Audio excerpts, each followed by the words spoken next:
Good morning, everyone. If you could be so kind as to take your seats. We'd like to get started promptly. And please come to the front of the room. There are many, many seats in the front of the room. We'd like you to keep coming to the front of the room. We'd like to get started.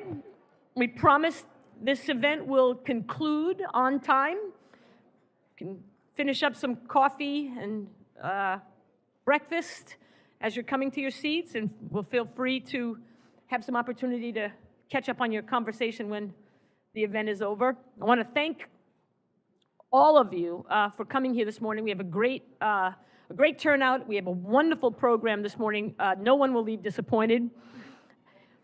By the way, this is our 15th solution series, and that is quite amazing. And normally I wouldn't introduce our moderator until the end, which I will do, but I just want to take a moment at Solution Series 15. For those of you who've been coming to these all along and have caught many of them, you know how lucky we are to have Lori Lutz, who happens to be our Chief Strategy Officer over here, who has been the moderator for all 15 of them. And I know those of you who've been here know what an incredible job she does and how lucky we are.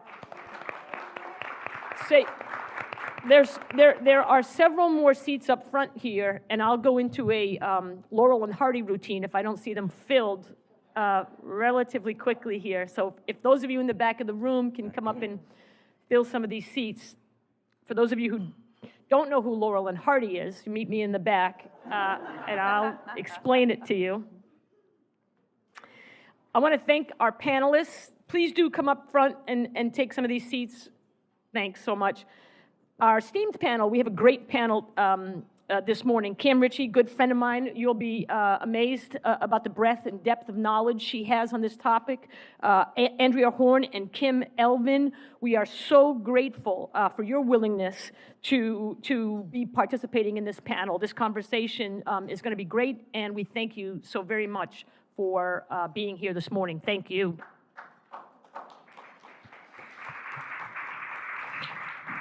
We have so many friends in the room, old friends, not aged, but people who've been our friends for a really long time, and I don't want to make mention of all of them, but just know that we have people here spanning the social service community, the veterans services community. We have HRA in the room, OMH, DYCD in the room today. The mayor's office is in the room, Department on Aging. So there's just so many wonderful supporters, not just of Fedcap, but of the work that the social service community is delivering. Also want to recognize our board members in the room, without whom this series would not be possible. We're very, very lucky to have a great active group of board members. They are encouraging us always to broaden our net and engage the social service and business community in meaningful conversations, so we thank you very, very much. I also want a special thanks to Xerox, who has sponsored this particular solution series, so thank you so much for doing that. That support means everything to us. If some of you have noticed a large apparatus in the back of the room where we've been streaming these events, and I'm told that we have 400 people registered right now who unfortunately they came on 10 minutes ago and were watching us all mill about, and I was making funny faces, and so that's not going to probably bode well for our reputation in overseas, where I'm told there are some folks in Europe actually who have logged on. We can tell where people are coming from, so we're pretty excited about that. And to those folks out there streaming, welcome, and you will not be disappointed. Many of you know that we have convened the solution series. As I said, this is our 15th one, engaging in really important discussions, this being one of them. Our main focus in these discussions is to identify solutions to problems that people are facing, in particular to economic well-being. And you'll see that this is in part the focus for today, that our goal is for all people to succeed, and in particular economically. And that is a very important topic for us. Women veterans transitioning to civilian lives, this could not be more important. And I want to make sure that the topic of veterans and returning service members are not lost, and I think we've done a great job in broad terms making that point across the nation. But in particular, women returning, I think it's time that we really focus particularly on this, because there are unique needs, and I think you'll hear that today. The woman veteran journey is quite different from the man journey back into civilian life. We Fedcap have a history, a connection to veterans. Our organization was founded by 3 returning service members, and so we really do feel as though we have a connection to this topic in a very, very meaningful way. So with that, I finally want to just thank Mutual of America. We couldn't have asked for a better location. They've sponsored the space here for all 15 of these solution series. We couldn't be more grateful. They've arranged for this amazing weather today as well, and that was just added. We didn't even ask them for that, and so we're quite appreciative. And I know there's folks in the back of the room from Mutual, so please thank the Mutual folks if you happen to see them, and thank you. I know you're back there. So I want to turn this over to our moderator, Chief Strategy Officer, Lori Lutz. Thank you so much, Chris, and welcome everyone. I don't think it's on, but our gentleman will get it on. There we go. So over 280,000 women have served since 9/11. We have 280,000 women veterans. I find that really quite remarkable. And while the number of male veterans is expected to decline by 2020, the number of female veterans is rising significantly. What is interesting, and what came out in a recent report called Women Veterans Returning: The Long Journey Home, is that the experiences that they have are very different than their male counterparts. They have struggles that are unique, partly because society's role with women influences their transition, in part because of the experiences they have in the military, and in part because, in many ways, their role is one of being the caregiver. And our panel will drill down into this in ways that I had never really thought of or conceptualized before. There are not 3 people that I think would be more amazing to actually address this topic than our 3 panelists. And so I'd like to introduce them to you briefly. As we were writing up their bios, we all went, oh. And so I'm going to introduce it very, as I said, briefly, and then please go in the packets and you can find more about them. I have been it's been a delight to get to know you, Adria. Adria is actually in the reserves. She's a lieutenant colonel in the reserves. She's also been appointed by Governor Paul LePage as the head of Veteran Services for the state of Maine. I think you will find her insights compelling. Kim is one of the Fedcap family of agencies. Kim actually was discharged honorably from the Navy as a petty officer, second class, and she, after doing a lot of different things that have, I think, positioned her perfectly for her role today, she is the Director of Workforce Development for Homeless Reintegration Services for Veterans. And finally, we have Dr. Cam Ritchie, and Cam comes to us almost as part of our family. Cam's consulted with us on a variety of different things. Cam's a forensic psychologist. She has written numerous books. One of them she has with today, and I'll reference it a lot. It's amazing piece of writing. And Cam will, in I'm not sure how long, but just in a couple of weeks probably, serve as the Chief of Psychiatry for Washington Hospital. So I'd like to ask you once again to welcome this panel.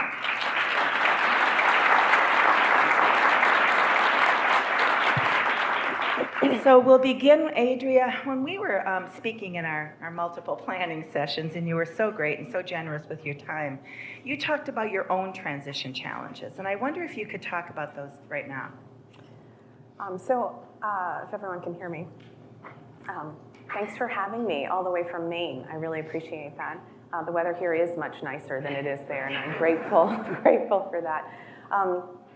So I graduated from West Point in June of 2001, and so September 11th happened, And I graduated not having an expectation of serving in a wartime period, and very shortly after, my entire career progress and path changed because of that. I think a lot of people can say the same thing.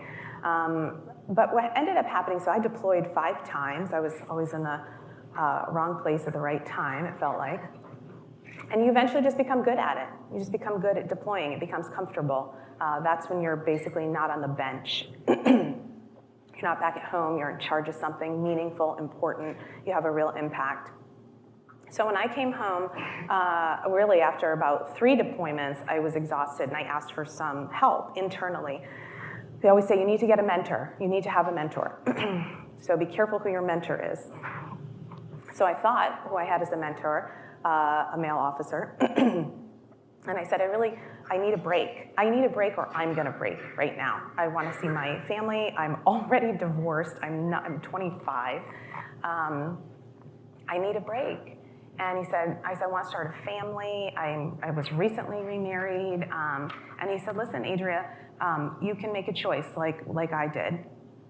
I chose the Army over my family, and I never see my family. And he said, a lot of women are freezing their eggs now. And I was like, okay, I'm leaving the Army.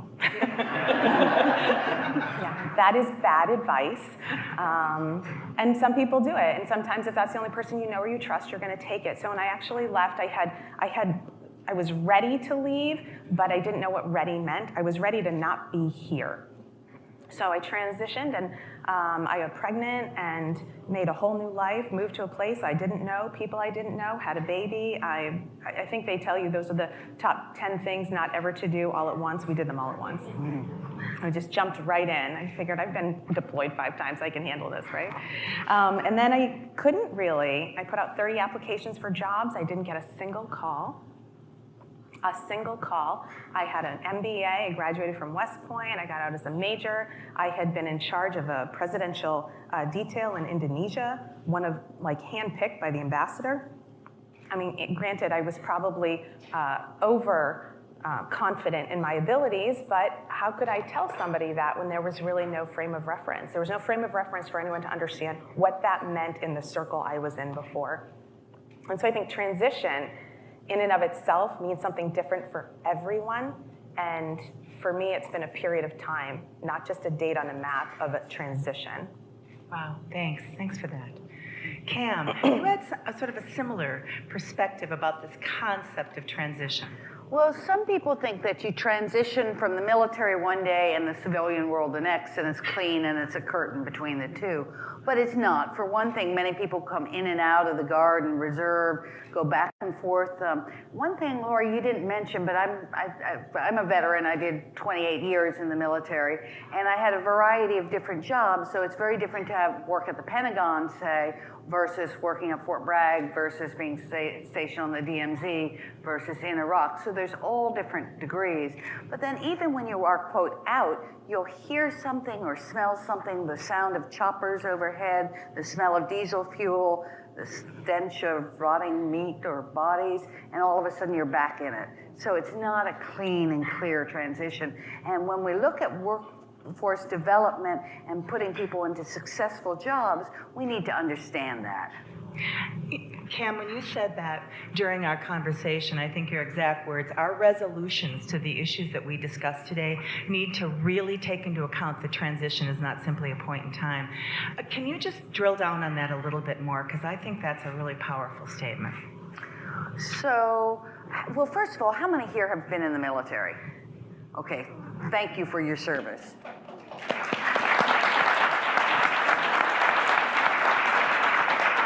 So I think we all know about that transition can go back and forth and be re-experienced and reimagined. Sometimes it happens in dreams. You all have heard about nightmares and flashbacks and intrusive thoughts. You don't just go from one place to the other. And again, a concept of triggers is very important. And if you talk about post-traumatic stress disorder, again, I mentioned sounds and sights and smells. It's that old part of your brain, the ancient part of your brain that's very susceptible to those smells and sounds and will take you right back into the desert in Iraq or the chaos of Afghanistan. Thank you. So, interesting, when compared to male veterans, women are more likely to be a single parent, they're more likely to be divorced, they're more likely to be unemployed after their service. Women veterans tend to be younger than men, less likely to use the VA, and the numbers of homeless women are surging. And sadly, so is the number of women veterans committing suicide. And we are going to spend the next bit of time really drilling down into these realities. And so, Kim, I'm going to ask you, we started out by talking about the use of the VA, and you shared really personal experiences, and I wonder if you could talk about those. Thank you, Lori. Good morning. I transitioned in 1990, went in 1986, and it took me almost 30 years to register at the VA. My father was a World War II veteran. I had been to the VA with him multiple occasions as a child and even taking him as an adult. And even after my 3-day transition assistance program, I was not informed that I was actually eligible to receive VA services. I thought you had to be a combat veteran or that you had to be retired because that 3 days really didn't give me a lot to transition. So knowing what I knew or knowing what I thought I knew and the experiences I had with my father, the VA was not someplace I wanted to go. Back in the 70s, it was very chaotic, very male-dominated. The Vietnam era was coming back. There were a lot of things going on in the VA that 6, 7-year-old kids can be traumatized with, so I was like, I'm not going back. But in my work with women veterans, one of the things that I've tried to do is encourage them to access the services that are available to them through the VA. Because if we don't register and we don't access services, our voices aren't heard, and there's no change that comes with that. So I had to practice what I preached. Can't tell my women veterans to go down there and register if I haven't registered. So I did. Just like I remembered it, I walked in, very male-dominated lobby, overwhelming. The security guards were males. People asking me, where's your husband, Mr. Elvin? They went on and on. And right now they do have women's clinics in the VA. They are making attempts and they're trying, but you have to walk through a sea full of men to get to them. Asking for help sometimes is challenging. It can be very intimidating. But when I finally did register and do the intake at the women's clinic, I had a woman nurse, and she went through the whole intake application. She used trauma-informed care model, which I thought was really great. I felt comfortable, I felt safe. We went through my history. She wanted to know, of course, one of the things they screen women veterans for is MST. I'd explained to her I hadn't been a victim of MST, but I was. Which is military sexual trauma, Yes, for those thank who you, don't know. Kim. Military sexual trauma, but I had explained that I had been sexually harassed. Most women in the military have experienced sexual harassment. So they flag that in your chart so that all the medical professionals in the VA know that. I was scheduled for a colonoscopy. The female doctor sat me down. She's like, I see in your chart there might be some issues. Do you want to be completely sedated? Only a little sedated because of your history. And we talked about that. And so I figured, wow, I'm impressed. This is really going well. All my fears about the VA other than coming through the front door subsiding. About a month later, I went for my GYN exam, and I was shocked to see a male doctor sitting there. And I thought, wow, someone sat down to me and had the thought to say, do you want to be completely sedated or only slightly sedated for a colonoscopy? But no one asked me how I felt about having a male gynecologist. And I thought, wow, for all the change, there's still a lot to be done. I think that's the piece that we're going to drill into a lot. And Cam, in your book, as I've referenced, Women at War, you indicated two things, not only validating what Kim said, do a small number of women use the VA, but those that do are usually, they have the higher rate of mental illness and they have a lower socioeconomic class. Can you talk more about this? Yes, for both males and females, the sort of healthier segment of the population when they come back are often employed or go to school, and they'll often go to healthcare through their employer or their school, because in the best of circumstances, it can be very difficult to get into the VA. Spirit of full disclosure, until 2 weeks ago, I worked for the VA. I joined about 2.5 years ago and said, somebody's got to try to fix the VA.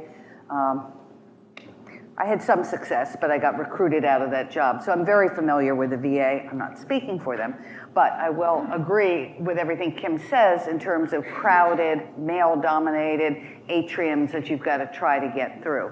So women who go to seek the VA tend to, like men, be poorer and more likely to be homeless, more likely to have medical issues. And I think the VA is actually trying very, very hard. They do have these women's health clinic, and they have these what's called CBOCs, community-based outpatient clinics, which is what I was in charge of the mental health of, and theirs are much more helpful. But still, to go to the main VA is difficult, and this is true of many VAs. They're kind of the fortress on the hill where you have to get there and find parking, and it's a whole day. So it's very hard to hold down a job. And we're going to come to childcare shortly, but what do you do with your kids if you're bringing them to the VA? It's not an easy proposition. Thanks, Kim. So as we continue to build what we know is the reality today, we have women coming back. We have women coming back who are predominantly not using the VA, although that is a growing number. We also have women who are 7 times more likely to be divorced than their male counterparts. So women are coming home and they're doing it alone. And Adria, I loved our conversation about this. What do you think about this whole phenomenon and how it impacts transition? I'd like to say that in our society, and there's nothing wrong with this, but it's been changing. Women are the bedrock of a family unit. I remember when I separated, my brigade commander said to me, well, what are you going to do? You're the #1 officer in our brigade. There was no, Adria, what can we do to keep you? There was, well, what are you going to do? And I said, I'm going to go back to school. And he said, you know what? I've got 4 daughters. I really support that. When you educate a woman, you educate a family.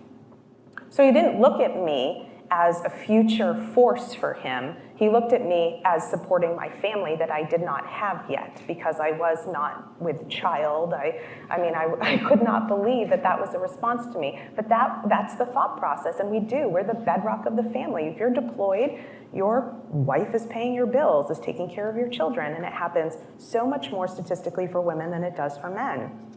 But when the woman comes home and she's different, and she's changed, and you don't immediately assume all the same roles because you've had a complete role reversal, the expectation that you're going to come right back and do it exactly as you had before is setting everyone up for failure. That is a false expectation, and everyone will fail. So it's no wonder the whole family dynamic has changed when you come home, and the expectation is that you'll do the same thing instead of understanding and appreciating that things will be different now, and they have to be. They're going to be, and you can't ask for it to be different. You can't unlearn or unexperience the changes that you've had in your life. And I really feel like the transition expects us to do that. The concept of transition itself, I really have heartache with because, as Cam had mentioned, it sets you on this path of expectation for something to return to what it was. Can we stop doing that? Can we please just stop expecting something to return? It's different. We're different. I am different now than I was after my first deployment, my second deployment, before and after the military, and I like who I am better now. I like what I've learned better, but I'm very different. And it causes expectation issues, family discussions. You never did that before. How come you do that now? You always used to want to do that, but now you don't want to do that now. I will say, we are not always understanding our own separation issues. I think transition is probably more in line with a grief cycle. It comes and goes, it ebbs and flows, you have to accept it, you go through denial, you don't know what's going on. But if we can find a way as women to be the articulators, the communicators in our family dynamic, we then can chart the course of how everyone else around us can help really understand where we're going, why we're going, and that we're not going back. Wow. Thank you. You can tell why I found that conversation to be so compelling. And Cam, you too had amazing insights into the prevalence of divorce for women veterans. Well, people in the military tend to marry young, and there's all kinds of reasons for that. You join at 18 or 19, that's young, And then you often have to live on post until you're married. And so there's all sorts of benefits that you get when you're married. And then often one or the other is deploying. So there's a feeling of, well, I don't want to leave my boyfriend behind. If I'm killed or hurt, they won't have benefits. So let's get married. Sounds like a great thing to do. And the next day I'll go get a tattoo. Or maybe we'll get one together. And then you're deployed for 7 or 9 or 15 months, and that's a long time to be away. And there's a lot of potential for, excuse my language, shacking up with other people or other things that are going to get in the way of these very young marriages. So divorce is common. Especially, another factor is most women who join the military are not traditional. They are often maybe doing it to get away, but it's still not a traditional career choice. And while the men in the military are often very conservative, it's more, I don't want to say this in a negative way at all, please don't take it this way, but they tend to be more from the South and from Texas and have more traditional values, and the two don't always fit together. So rate of divorce is very high. For older couples who have been through the cycle quite a bit, they've weathered it. They know how to be part of the support groups and how to weather the whole transition cycle. And let me say a word about support groups. Traditionally, it's a male who's deploying and the civilian spouse who's back at home who's going to the support group. So it's tough if you're a military woman married to either a military man or a civilian man. There's not really support groups for that population. So all sorts of factors.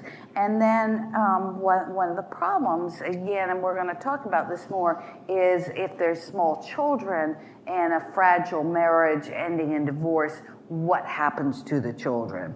So this whole issues, usually when the man gets out of the military, if he gets out, he doesn't have sole responsibility for the kids. Well, if you have a child or 2 small children, it's a really tough. And just to get to kind of the bottom line up front, one of the things I'm hoping about from this group is that the workforce will take into account the needs of often young single mothers with small children. Yes. Wow.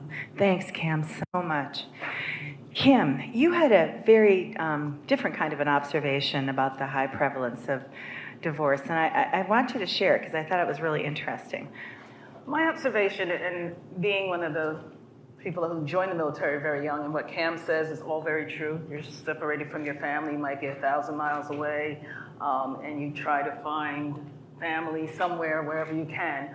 And a lot of times I find that if you service members who marry each other, what happens is when you do that, when you transition, the person you marry is not only always the person that you get after transition. The military has a way of keeping people in order and line, and some people actually thrive under that structure that the military offers. So the person that you see that gets up at 6 o'clock in the morning and gets to work on time and doesn't get in trouble, pays their bills on time, those are all things that if you don't do in the military, chances are you're going to be court-martialed. You might even go to the brig for not paying your bills or not being to work on time. So a lot of times that's what you see. It's that structure that keeps the marriage together. Many of my shipmates, women that I served with, I'm still friends with, and I knew their husbands in the military. Knew my own ex-husband in the military. And one of the things that we see that we have in common is when we left and we transitioned, that structure was gone, and some of that work ethic might have been gone. The ability not to abuse drugs and alcohol might have been gone. The ability to not be aggressive or abusive was gone. And because some of the things that Cam talked about, those financial issues, when you get out of the military and you're having financial issues, some of those bad behaviors do come to the surface where they might not have if there had been some support and some structure. So a lot of the women I served with, I think all of us have had some experience with divorce for those very reasons. And these were nice guys. These were my shipmates too. We hung out, we had fun, but something changes when you take away the structure and the real life of the civilian world steps in. And a lot of times when you're 18, you think you know it all, and then by the time you're 24 and you're out there, you have no clue. Yeah, thank you so much for that, Kim. When I was talking to you, Cam, and I was sharing what Kim had said, you had a term for it, and I thought that was interesting. Uh-oh, remind me what term I had for it. The term you used was exoskeleton. Yes, the exoskeleton. So if you think of it as like a beetle has a hard shell around it that keeps the soft parts inside together. And the military is the exoskeleton. And then when somebody's out of the military, they often don't function. You know, I don't have to get up in the morning. I can drink all night. I can play video games all night. It doesn't really matter if the dishes are in the sink. So, and you've gotten to rely on that structure. And so things can fall apart. Right. Thank you. So let's continue to build on this. We've got women transitioning home. For the most part, they're not using the VA. We've got a really pretty amazing prevalence of divorce. And now we have the concept of military sexual trauma, or MST. This statistic startled me, that 1 in 5 women, and that number is growing, have experienced some form of military sexual trauma. Now, you can imagine the impact that might have in transition. And so I'm going to ask you, Kim, if you could share, you were very forthcoming and shared some personal struggles around this, and I wonder if you would do that again. Thank you. You're welcome, Lori. Many women, not many, but some women that join the military do so because they're trying to find a better life. They're trying to have a better situation. And in the work that I've done with women veterans in our program, we find that many have been traumatized prior to joining the military.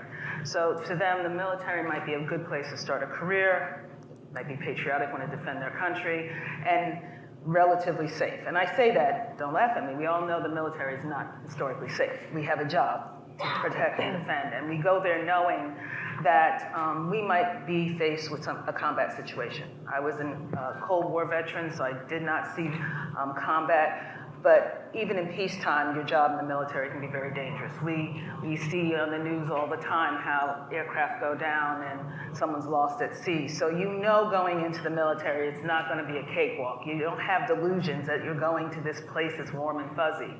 What you do not think, though, as a woman, that the people that you are there serving with, you should have to defend yourself against. And I think so many young girls don't understand that when they go in, and that's, to me, what's so tragic. We take an oath to protect and defend, and that first goes to protect and defend each other. We're shipmates, we're battle buddies, we're Marines, we're supposed to have each other's backs. And when this assault comes from one of your comrades, it's very difficult to kind of get past it. One of the things that, women don't talk about it. And it's tough in the military because a lot of times someone who is assaulting you might be in your chain of command. So how do you do that? How do you find someone that's going to listen to you? And then sometimes you hear from your male counterparts, well, this is why women shouldn't be in the military anyway. If you weren't here, this wouldn't happen. So there's always that level of, just like in the civilian world, of blaming yourself and not being able to talk about it. Nearly 25% of the women that we serve in our program have had some incidents of military sexual trauma. And it's hard to talk, especially when you join the military as a woman, you have to kind of go in there with the attitude that I can do this. We're supposed to be badasses. We can't go in there and say, I can't do it. The minute you say you can't do it, that's it, you're done. So how can you go then and say, this happened to me? I could have done something. I'm a soldier, I'm a Marine, how did this happen to me? So, someone once asked me I have a 23-year-old daughter. Some days I wonder, but, she came to me once when she was in her teens and started talking about the military. And people have asked me, well, don't you want your daughter to follow in your footsteps? And the answer is no. I love what I did in the Navy. If I could go back, I'd do it again. But I don't think the culture has changed enough where I would want my daughter to be exposed to some of the things that I've seen women exposed to. I don't have a problem with her going out there and defending her country. I don't have a problem with the fact that I might lose her defending her country. I do have a problem with her coming back and being not the same person because of some type of abuse that she suffered at the hands of someone who's there to help her. I sit on a panel for Senator Gillibrand's military academy selection panel. And when I say these are the brightest young women and men that I have ever seen, perfect SAT scores, they've done things in the community I can only imagine. Just to be nominated to go to one of the academies, Annapolis, West Point, is a huge undertaking, and it takes a lot of hard work. And I've sat on this panel and I've watched these young women come in there with so much hope. They're so brilliant, they're so intelligent. They would make perfect leaders in the military. And I watch them and I really hope that this generation can change this culture. But as I sit there and I watch them, I really find myself thinking, I hope no one breaks them before they have a chance. So Adria, when we spoke, you described in some detail about how you think the military really is still, efforts aside, missing the point in this significant issue. I do. I've thought this for a long time. And again, this is Adria Horn's personal opinion. I was stationed at Fort Drum, I was at Fort Lewis, I was at Fort Bragg, I was right next to infantry units, I deployed as the only female with special operations teams. I like to think I've seen the scale of garrison units to special operations conventional. I feel like I've done a little bit of everything. And I feel like we've completely missed the point. So when you go into mandatory training, the military is mandatory training, you will have prevention of sexual harassment and assault, suicide prevention, you have mandatory trainings you have to do. Typically, the class itself is given by a staff sergeant, middle rank, and it's all this, hurry up, get inside, because the quicker you sit down, the quicker we'll get this done.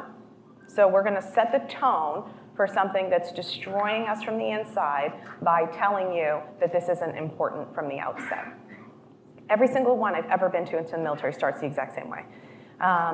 So that's the first thing. We're setting the wrong tone. Commanders need to be doing these trainings. Commanders need to be saying, I'm in charge, what comes out of my mouth, I'm in charge of this unit, and this is important enough to me that I'm not gonna defer this to anyone else. And so it starts this long spectrum of what is inappropriate behavior, and I think goes all the way up to professional workplace behavior, inappropriate behavior, and then you have sexual harassment, and then you have sexual assault. And I think for some assaults, you can't always change those. Predators are gonna be predators, they're gonna find a way wherever they go, but this whole scale, we have condoned this behavior for generations and generations. I spent a long time at Fort Bragg, and they have these in graphic detail. A lot of 6-inch lifts on trucks. You drive around, everyone's showing their machismo, just driving in and out of McDonald's. And they have these steel or hard plastic casted testicles hanging from the trailer hitch. Not sure if you've ever been delighted to see those in front of you. On the back of a vehicle, on the back of a big truck, we call it their ERB, their enlisted record brief. They put all the stickers of what they do. And then there's a sticker of a scantily clad female or one of Calvin and Hobbes, peeing on something. If you have been in the military, you know exactly what I'm talking about. And we're setting a tone. So when you're in uniform on active duty, you're 24/7. Like your ID card, you're not off duty. You may put on civilian clothes, but you're not off duty. So that sergeant major who's in that vehicle and is driving from his office to the brigade commander's office for a meeting, is driving around post. I'm seeing this on everything. Your inappropriate, your nonverbal actions are telling me exactly how you feel about this issue. Your inappropriate professional behavior, you do not care enough to make this change and set the standard for somebody else. And we allow it to happen all the way up. So it's not just a calendar in an office. Which are still all over the place. Why are we having scantily clad calendars in professional workplace offices? Would it be allowed in your office? I mean, it's ridiculous to even think that we don't call each other on it either. In these meetings, we don't role play. We don't actually hold each other to tasks. We talk about holding people to task, and we talk about it, but only do it all the way over here. And if we only do it here, nobody will ever know that their behavior at some point has allowed this behavior to happen over here. They just won't. I'm going to ask you, you had what I think is a really interesting personal experience when you were at Senator Collins' office that I thought was important enough to share. Because the conversation that Adria and I had is, how does this impact transition? There's a lot of ways that it impacts who I am, but how does it impact transition and me in the workplace? And I thought this was interesting. So I worked for Senator Susan Collins in a regional Portland office in Maine. And one of my supervisors, the senior supervisor in the office was male, and there were 3 of us females. It's a small office. And he would come in and get really upset about certain things and fly open the door and head to his office and shut the door, and you could hear things banging around, like chairs getting thrown across the room. And I thought nothing of it. I thought nothing of it. He's not yelling at me. He's not upset at me. He needs to just blow off some steam. And my coworkers were like, are you scared to be here? Is this a hostile work environment? We don't want to work here anymore. And I thought to myself, no, should I be? I'm so numb to this behavior that it didn't even occur to me that this was completely inappropriate. And that's what we're doing. My best friend is a battalion commander in Afghanistan right now, and she's going through that. And we are having these real deep conversations. She's like, can I even, as a battalion commander, as a female, I'm now sort of being groomed for all of these leadership positions. She goes, can I see and be a good judge for future women in the military? I'm so numb to it. How can I do that? Thank you. That is a huge problem. Thanks, Adria. Cam, when we spoke, you actually had a slight twist on it that I thought really was important and needed to be said. Thank you. So I think we have to recognize that military sexual harassment, sexual trauma is a problem in the civilian world, and we've certainly seen that this last year in media, journalism, you name it, the hospitality industry. But what's a little bit different about the military is that there's environmental situations that set you up for that. And that's essentially being in isolated environments with nobody to talk to tell, nobody to kind of say, is this normal? If you all have read Lord of the Flies, and you remember the situation they got in where the aberrant, cruel behavior became the norm, and we've seen this in a number of situations in the military, including, for example, Abu Ghraib, that you all remember. So I've done a lot of work as a forensic psychiatrist with sexual assault cases, and I often see them in remote environments. You may remember the scandals at Aberdeen, and it often is in a training environment where you have the recruits who are too scared and the drill sergeants who kind of try to groom them, touch them, probe them, see who they report to, and they have nobody to report to. And if you're in basic training or AIT, Advanced Individual Training, you just want to get out of there. You don't want to report it. You don't want to have your military career essentially ended, which unfortunately is what happens when you report, like it or not. So people do just try to get through it and get on. They know that in a year or two they'll be stationed someplace different. So when I talk to battalion commanders about it, I talk about it not so much as a training class on you will not do this, but look at your environment. Yeah. Example, maybe a park bench out by a ball field.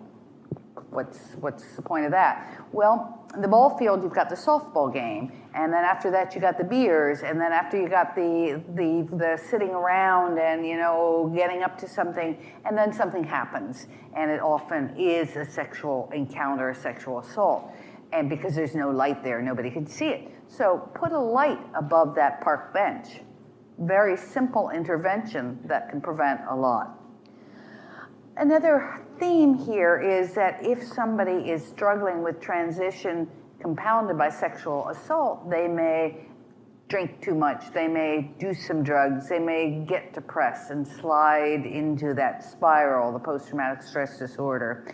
And again, you're trained, you don't talk about it.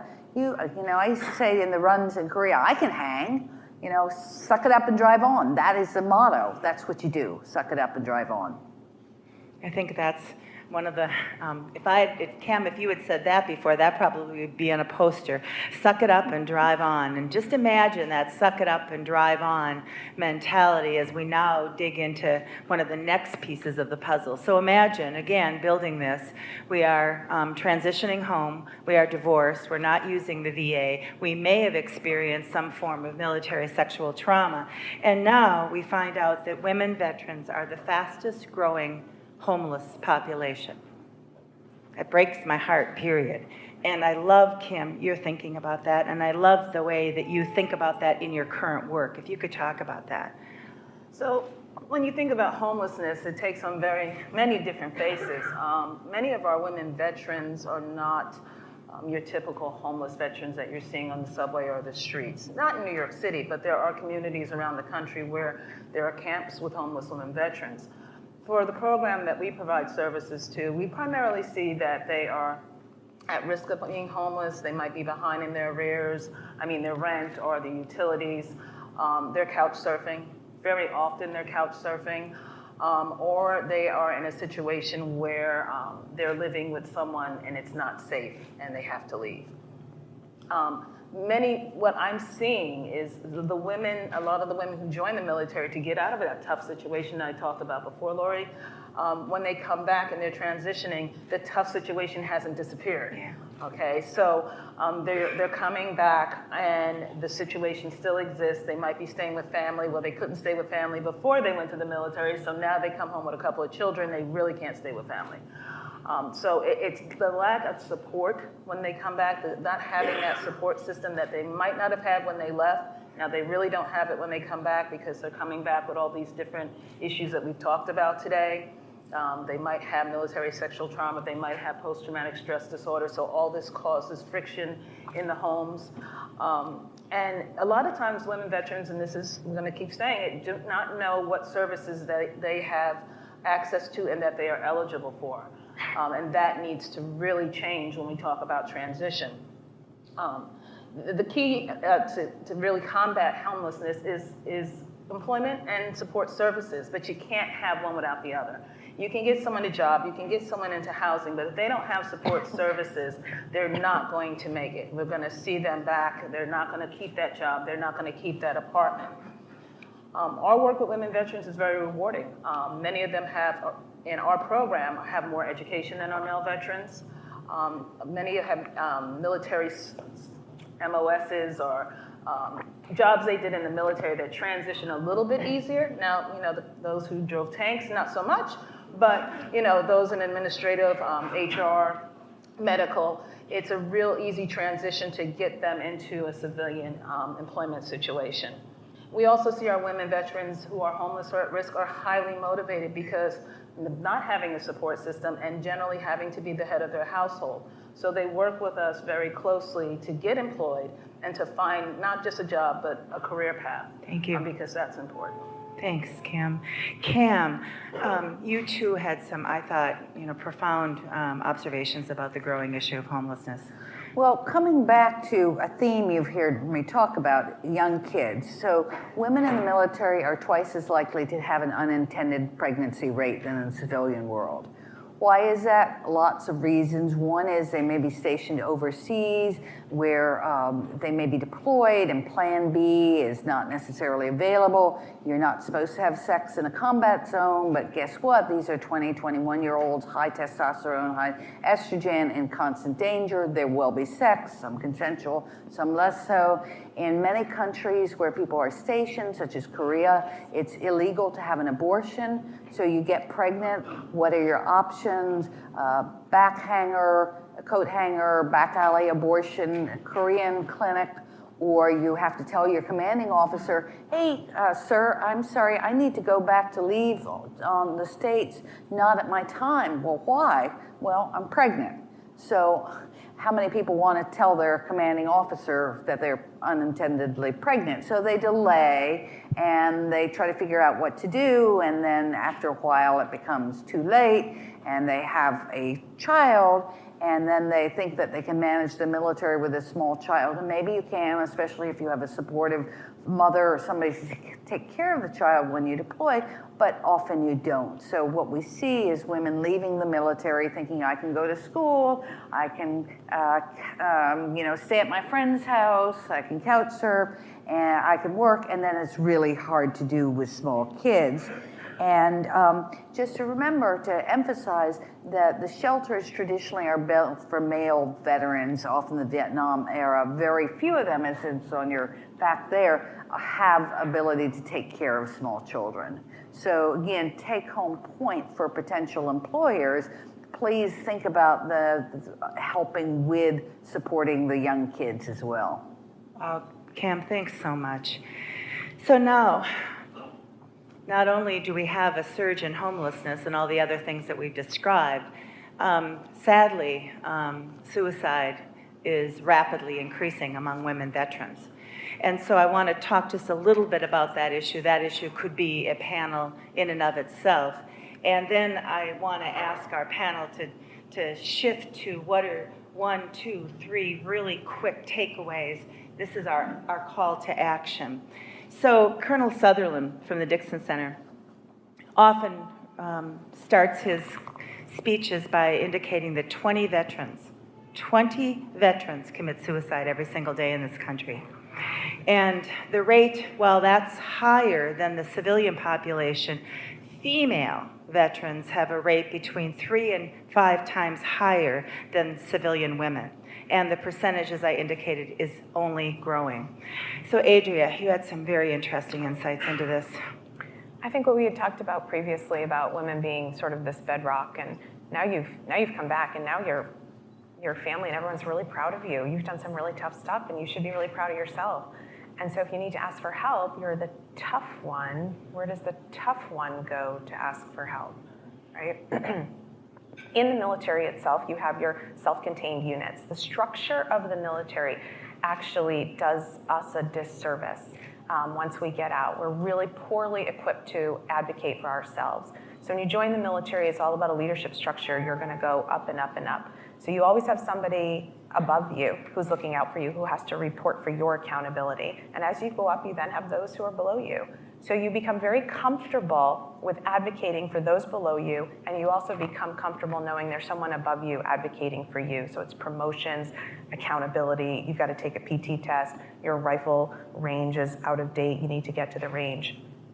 Things like that. You don't have that when you get out. The whole structure of that bracketed accountability is completely removed. So that's for men and women veterans. But all the veterans I've ever talked to will die on their sword to advocate for someone else, and just mums the word when it comes to them. Wow. Absolutely mums the word when it comes to them. And I think women veterans, knowing what we know already about everything we've talked about, are even more inclined and have less of a larger population to really engage with, friends-wise, when you go back to your units. Very few units have lots of women in them. I mean, there were like 4 women in my units of 180 people. So my ability to connect with other military women is completely removed, and now I'm even more so removed. Where do I go to ask for help? We've already established they're not going to the VA, though the VA has said, recent statistics, they've said, for those women who are suicidal and get into VA services, they have found they are now 80% less likely to commit suicide. That's really staggering. Thank you. Thanks, Adria. So Cam, from your clinical background, in addition to your military background, you offer another perspective. I do, and I'm conscious that we're running out of time, so I'm going to keep my remarks short here. Couple of things. We've talked about post-traumatic stress disorder briefly. We've talked about depression. PTSD is, we don't see a diagnosis more often with people with suicide, but we're pretty sure that people have the symptoms, the disorder, but they don't go seeking treatment. And we know that historically it's humiliating to go for mental health treatment. Another part of the high suicide rate among veterans is that we know how to use weapons. We know how to lock and load, and we're comfortable with weapons, and weapons are definitely a very lethal way to kill yourself. Very effective, unfortunately. Unfortunately. So I'm going to ask each of our panelists to give just one, no more than two quick, this is what we should take away and this is what we should do. And then we're going to have a few questions and then we're going to close it up. So, Adria. The one thing I would recommend, no matter if you're a private business, churchgoer, you work at a hospital, wherever you are, I'd like you to see if you can integrate asking the question into what you do. The United States Interagency Council on Homelessness had a set of parameters. How can we eliminate homelessness in a community? Let's use veterans. What do we need to do? They set up 10. And number one, I think, can be applied to everything that we do. In order to be accountable, you have to identify them. It's so simple and profound.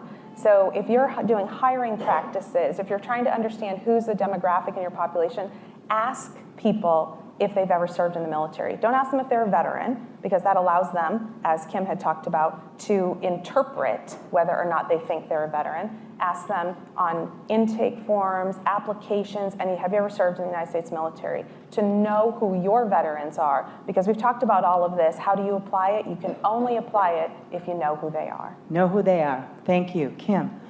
Speaking that Adria talked about, our veterans don't come back to the VA. They don't come back, can you hear me? They don't come back to Easter Seals or Fedcap. They come back to community. And I think Colonel Sutherland always says this.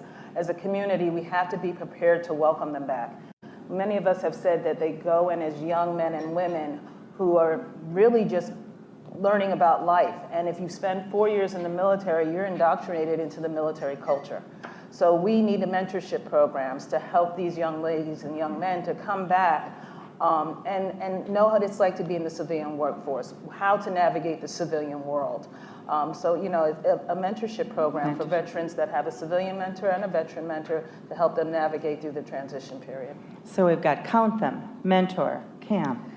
Understand that veterans don't like to come and seek help. They don't want to ask for it. They're going to reject the help. You know, I don't need you. I can do it on my own. But you all can help them. And I, as a psychiatrist, they're probably going to avoid, but I've often said that the best mental health intervention is a job. So whatever you can do to support employment, and then take the child care piece, if it's present, into account to support them. Have flexible hours, have something that they can do on different times, but help them with a good job, and that'll help with everything else. Excellent. Thank you. Job, mentor, count them. Okay, let me take a couple of questions really quick, and then we're going to close us out today. Anyone? Questions, please. I would just like to Why don't express- you use the mic so they can... Thank you. I'm Nadine Chino. I'm the CEO of 2 companies, and I just want to express my gratitude for the sensitivity on and the way in which you shed light on what's obviously a huge conversation that has yet to be had at a beginning level. So thank you for starting that conversation, and thank you all for your service. Thank you. Excellent. Thank you. Okay. The panel has agreed. Often people are reluctant to ask questions, but then there's a line up to our panel. So they have graciously agreed to stay a little bit longer. I'm going to just move on if that's okay. They've graciously agreed to stay a little bit longer and answer questions afterwards. So I wonder, Lisa, if you might close us out today. This is Lisa Russell. And Lisa is, not only does she have a great military experience, and she'll share, but Lisa is the Director of Administration for one of our newest members of the Fedcap family, MVLE, out of Northern Virginia. Great. Thank you, Lori.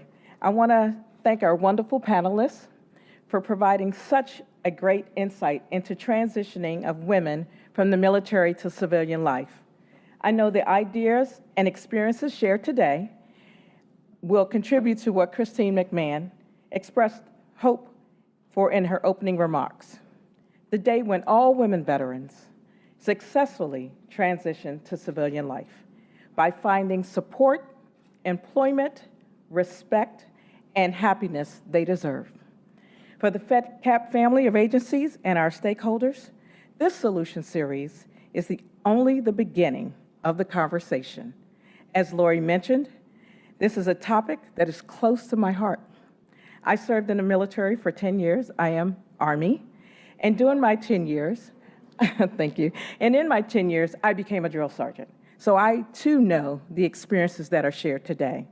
I recalled myself how difficult it was for me when I transitioned to civilian life. I was very fortunate to have created a group of folks that I could reach out to help me secure employment. It wasn't easy. I would say to women veterans who are struggling with transition to confidently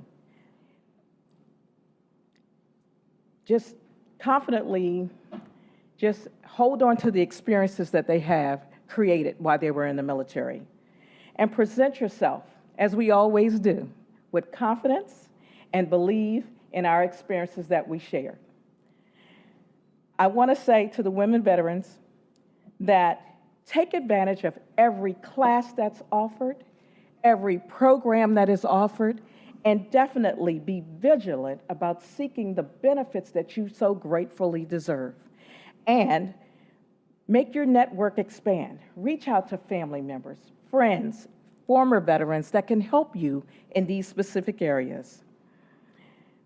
It is what we can do to do our very best.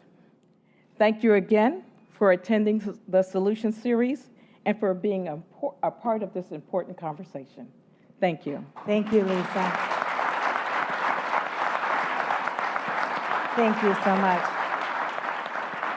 And again, before we leave today, could I ask every single person that serves in the military to stand? And I'd like to ask all of us to join all of you and our panel in a warm state of gratitude.